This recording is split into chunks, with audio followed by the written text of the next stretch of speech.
So I want to thank you, Manvendra, for being okay to record this conversation with you. It's been now 7 months that I'm traveling in India, and I'm trying to learn the most I can, and so about the culture, about humans, and about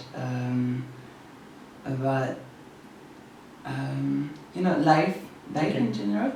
And but as a transgender and as someone who's not heterosexual as well, I didn't get to know much about the LGBTQ plus situation in India. So this is why I decided to come to meet you, to learn more about it. Now it's been a few days I'm here, and we talked a lot, but still I'm very new to the situation, and so I want to make clear that I'm quite ignorant, and so for all of you who are looking, I don't know much about it. He's the professional, and this is why I'm here to talk about it. And yeah, this is just going to be a heart-to-heart situation, conversation, and yeah. Should we start? Yes. Okay. So, how would you describe the situation in India for the LGBTQ community? So the LGBT situation in India is very interesting because we live in a country where there is a paradox situation. Even though in this country culturally homosexuality has been accepted in the past, because the fact we have the oldest sex encyclopedia of the world, which is called the Kama Sutra, which is it's quite world famous, where it has been there's a whole chapter on homosexuality, on lesbianism, on transgenders. We have very old ancient temples in our country which are dating back to the 11th century or even older, where there is an open depiction of homoerotic form of statues and sculptures. Yet in this country there's so much of hypocrisy that people feel that it is a Western culture, it is a Western influence, and that homosexuality was not existing here. So because of that, there is a lot of stigma and discrimination. There's a lot of taboo. People have wrong understanding about being gay in this country. But at the same time, it's also very interesting to note that in this country, the homo-social behavior is accepted. So what is homosocial? Yeah, so when I say homosocial behavior, you will find same-sex people roaming around in public together, embracing each other, holding hands, but not necessarily they are gay or bisexual. They may be straight, but you will find them in close proximity, even two girls together, two boys together. It's very common to find that. And nobody questions them or kind of looks at them in a way that they think it's absolutely normal. Because the society is completely cut between man and female. But but if it is a male and a female together in public place holding hands, then the attention of the society is like people are looking at them as if they haven't seen this kind of thing before. So it's a paradox situation basically. But as long as you're within the closet, there is absolutely no problem. Okay. But the moment you step out of the closet and you even tell somebody you are gay, who doesn't understand your situation, you can be ostracized, you could be boycotted from the society, you could be disowned, you could be disinherited, and you can say that hell will break loose for that individual. Because society power on people is very strong. Yeah, there's a lot of stigma and discrimination attached to coming out. So most of the people in India, whether you're gay or lesbian, they will remain in the closet. They will lead a double standard life. They would be gay in private and straight in public. They will pretend they are straight, and they would also get married to a woman because they can't face the society's anger that you're gay. So there's always a fear that there's insecurity in the minds that of the people that moment they come out they will be shunned and they'll be thrown out from the society and all. Mm, So a lot of them get married due to pressures, family pressures, and they are forced to live with a woman. If you're gay, you're forced to live with a woman, and if you're lesbian, you're forced to live with a man. Even if you come out to your family, they would be like, alright, you marry a woman at least. Yeah, even if you come out of the family, there has been cases where parents have still said, no, you're absolutely fine, you can still get married and have a child. I mean, if you get married, you will become straight. You will become straight. This will stop. It's this will stop. Yeah. Teenager stories. So, and there have been cases where, the gay and lesbian child has resisted to marriage pressures, and the parents say that, look, if you have to live with us, you have to follow the norms of the society. And the norms are what? Norms are set by the people themselves. They are not. Nobody has said that if you have to live with the opposite sex. It's upon you. It's your sexual orientation. You should have the freedom to choose your life partner. Exactly. But it is the people who have made these norms. It's us who have made the norms to say what is right and what is wrong. You don't leave it up to an individual's choice. So you're forced to get married to a partner whom you don't like. Yeah. And then anything done by force has a very bad consequence. So either you will end up in a divorce, or even if your marriage is continuing, that person is not going to become straight after marriage. He will have his homosexual desires, and that can be a bad situation, because wife may not get her sexual satisfaction. Even if she gets, you will be still going around with other. Because there is no desire between the people. Exactly. They just marry, but they're like, hello, I'm your wife, I'm your husband. Correct. Let's have a child. Yeah. So that way you are spoiling the life of that individual, you are spoiling the life of the person he or she has got married to. So the whole family situation is spoiled, and you're just living the life of lie. You're not truthful to yourself. So it can create problems to a lot of people. So if we go back on the situation, there is those homo-social behaviors. So until marriage, people are so divided between male and female that they will always hang out with male, will always hang out with male, female always with female, and then they experience together because the sexual desire is there. Even though society's norm is like a male and a female can't get close before marriage. Before marriage, Because it's very precious to preserve. But so if you're friends, it's fine. You can experience and that's it. But after you marry. After you marry, you have to only be with your spouse. With your spouse. Only with your spouse. Yeah, but then again, you can have your buddies. I mean, you can. Extramarital affair is not allowed, of course. But it's very interesting that if you are a heterosexual couple and you are going around with a boy, the husband goes out with the boy, that is seen as normal. Of course. Even though you may be gay friends. So it is not seen as if he's your gay friend, it is just seen as if they are just buddies. Or if the wife is a lesbian and she hangs around with other girls, then that's not seen as being lesbians. That's seen that, oh, she's her friend.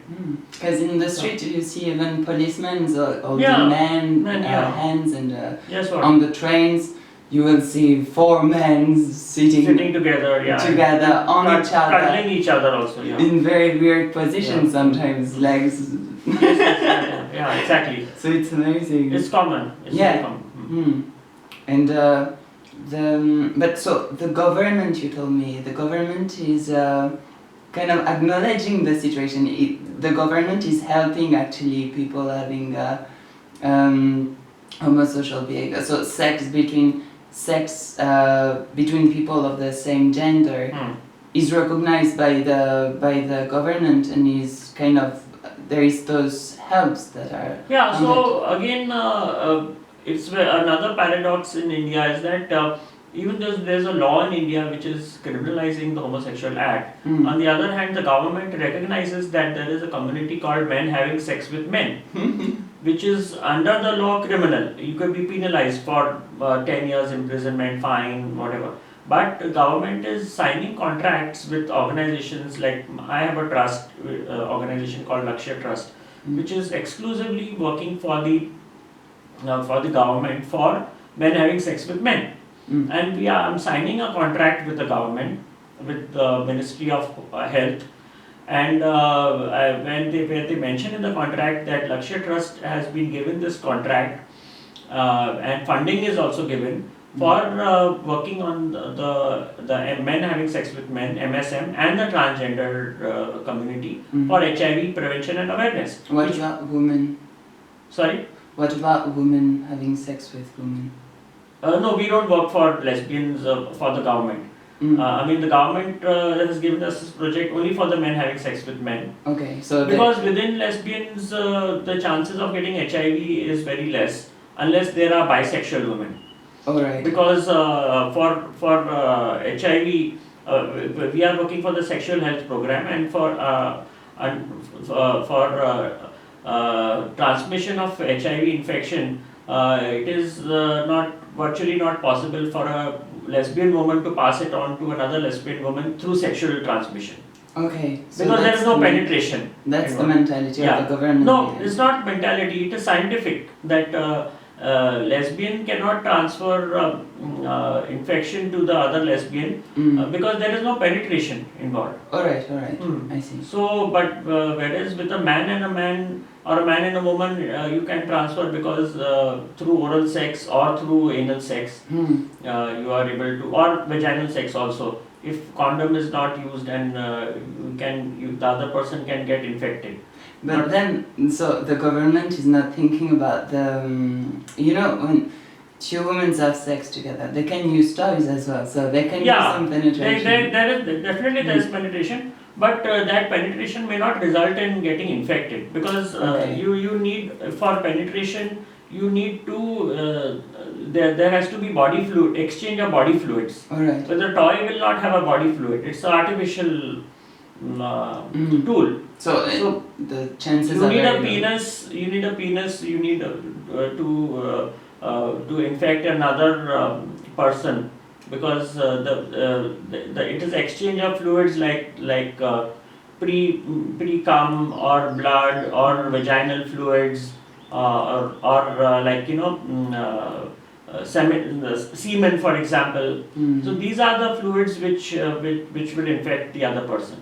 Okay. So that does not happen in a sex between two women, unless the woman is a bisexual and gets infected through a man. Then it is possible for a woman. So under the HIV program, lesbians have been left out. Okay. The lesbians are least affected to get infected with HIV, unless they get infected through blood transfusion. That is a different thing. But through sexual activity, lesbians are least affected. Okay. It is only men with having sex with men or with the transgenders that the sexual HIV can be transmitted through sexual activity. So we only work with men having sex with men or transgenders. So where there's very high chances of getting infected, and the government recognizes that. Alright. So government, and so there's a question has been raised that is government also a criminal?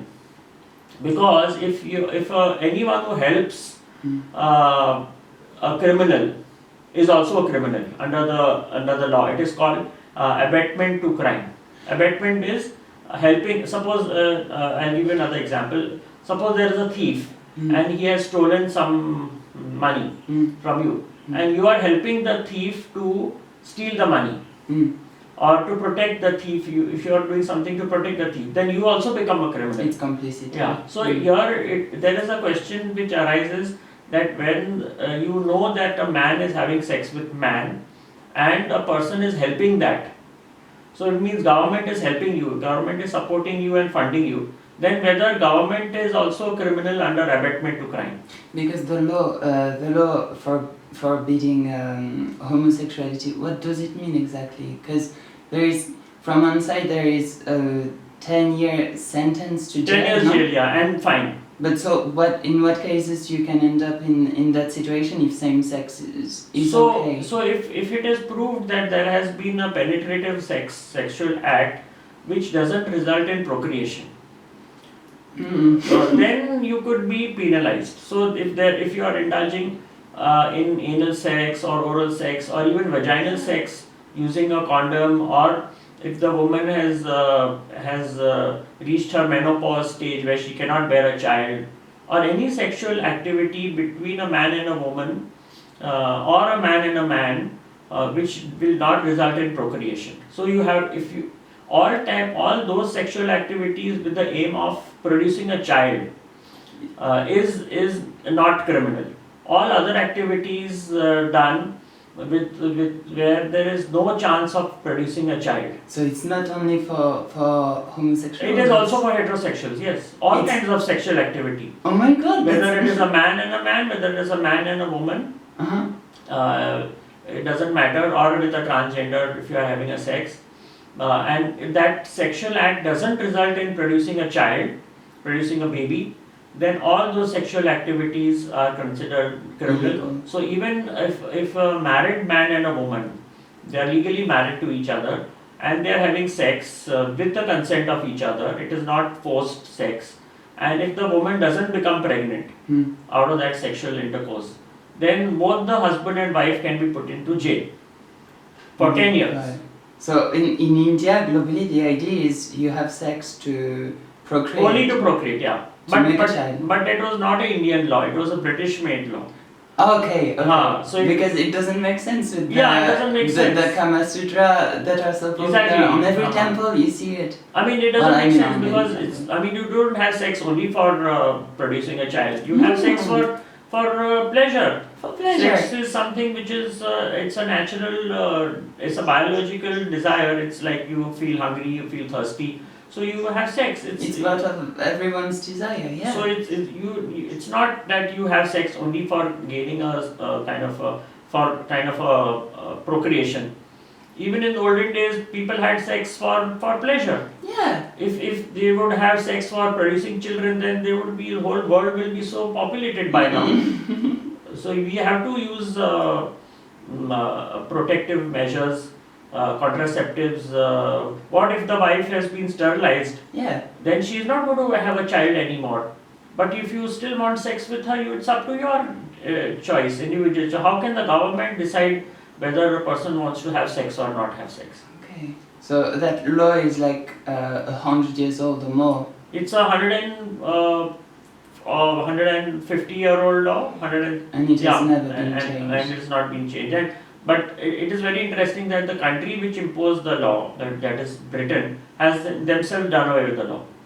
So UK doesn't have this law. In fact, UK now has got marriage rights for between same-sex couples. But India is still continuing with a law which was passed in 1860, which is now 155 years old, 160-year-old law. It will be a good time to change which is it. still continuing in India, in spite of Britishers have come and gone.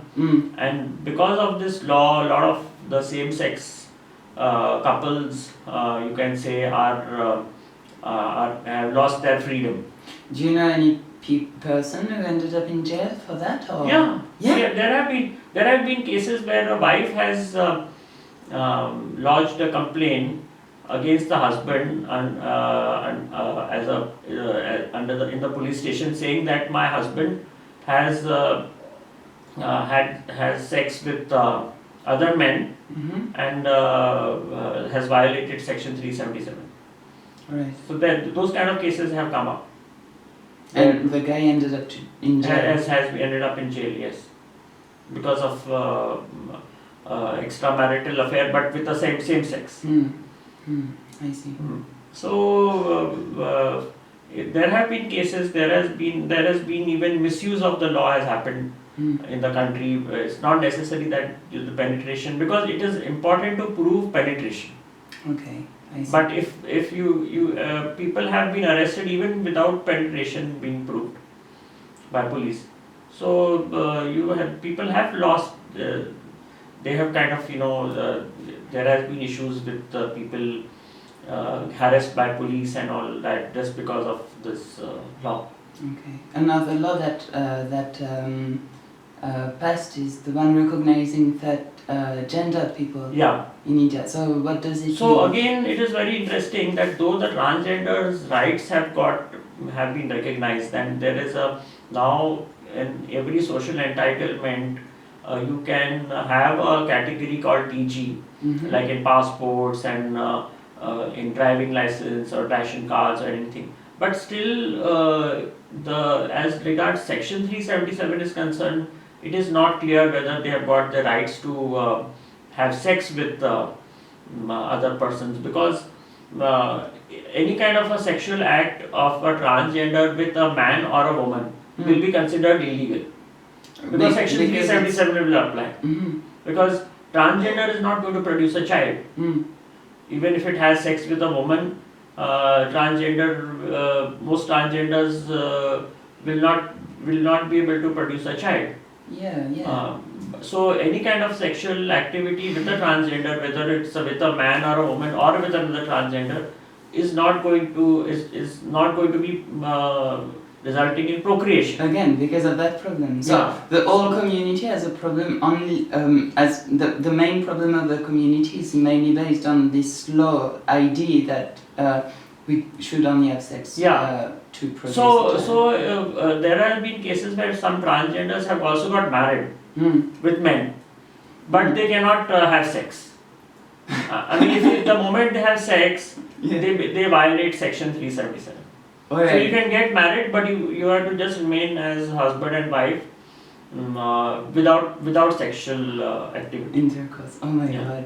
So that is also, you are giving the rights, but you are again curtailing the right. It is like giving right to get married, but not giving the right to have sex. Yeah, Which yeah. is very weird. I mean, of course, yeah, there are couples who get into marriage, but they are not necessary that they have want to have sex with each other. Mm. But in most couples, sex is a part of the marriage. That's part of the life, yeah. You cannot restrict a person from having sex after marriage. It's a human rights violation.